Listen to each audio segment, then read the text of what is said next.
പ്രമേഹമുള്ള ആളുകളിൽ ഷുഗർ പെട്ടെന്ന് കൺട്രോൾ ചെയ്യാൻ സഹായിക്കുന്ന ഒരു എക്സർസൈസ് ആണ് ഞാൻ ഈ വീഡിയോയിൽ കാണിക്കുന്നത്.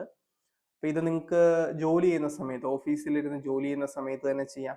അതല്ലെങ്കിൽ വീട്ടിലൊരു കസേരയിലിരുന്ന് ചെയ്യാൻ പറ്റുന്ന ഒരു വ്യായാമമാണ്. അത് നമ്മുടെ കാലിന്റെ പുറകിലുള്ള കാഫ് മസിൽസ് ഉണ്ട്. സോളിയാസ് എന്ന് പറയുന്ന ഒരു മസിലാണ്. ഈ മസിലിനെ പ്രവർത്തിപ്പിച്ചുകൊണ്ടുള്ള ഒരു വ്യായാമമാണ്. അപ്പൊ ഈ മസിലിന് ഒരു പ്രത്യേകതയുണ്ട്. നമ്മൾ ഈ മസിലിനെ പ്രവർത്തിപ്പിക്കുകയാണെങ്കിൽ അതൊരു സ്പോഞ്ച് പോലെ നമ്മുടെ രക്തത്തിലെ ഗ്ലൂക്കോസിനെ പെട്ടെന്ന് വലിച്ചെടുക്കും ഉള്ളിലേക്ക്. ബാക്കിയുള്ള സ്കെൽറ്റൽ മസിൽസും എല്ലാം പ്രവർത്തിപ്പിച്ച് തുടങ്ങുന്ന സമയത്ത്, എക്സർസൈസ് ചെയ്ത് തുടങ്ങുന്ന സമയത്ത് ആ മസിലിനുള്ളിലുള്ള ഗ്ലൂക്കോസ് സ്റ്റോർ ഉണ്ട്, ഗ്ലൈക്കോജൻ.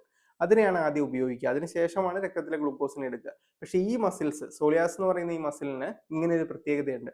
അത് നമ്മൾ പ്രവർത്തിപ്പിക്കുകയാണെങ്കിൽ ഇമ്മീഡിയറ്റ്ലി രക്തത്തിലെ പഞ്ചസാര ഇങ്ങനെ വലിച്ചെടുക്കും.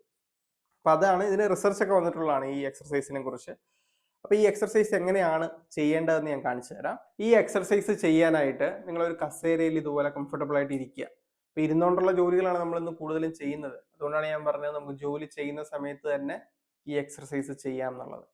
അപ്പൊ അതിനുശേഷം നമ്മുടെ കാലുകൾ രണ്ടും ഇങ്ങനെ വെച്ചിട്ട് നമ്മുടെ രണ്ട് തള്ളവിരൽ കുത്തി ഉപ്പൂറ്റി ഹീല് പൊക്കുക. ഈ രീതിയിൽ ഹീല് പൊക്കുക. അതിനുശേഷം താത്തുക. ഇങ്ങനെ പൊക്കുക, താത്തുക. ഇത്ര സിമ്പിൾ ആയിട്ടുള്ള ഒരു വ്യായാമമാണ്.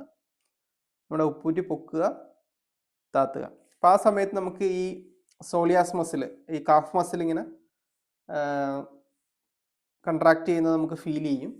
അപ്പൊ ഇത് നമുക്ക് എത്ര സമയം ചെയ്യാം എന്നുള്ളതാണ്. നിങ്ങൾക്ക് എത്രത്തോളം സമയം ചെയ്യാൻ പറ്റുന്നോ അത്രത്തോളം നല്ലതാണ്.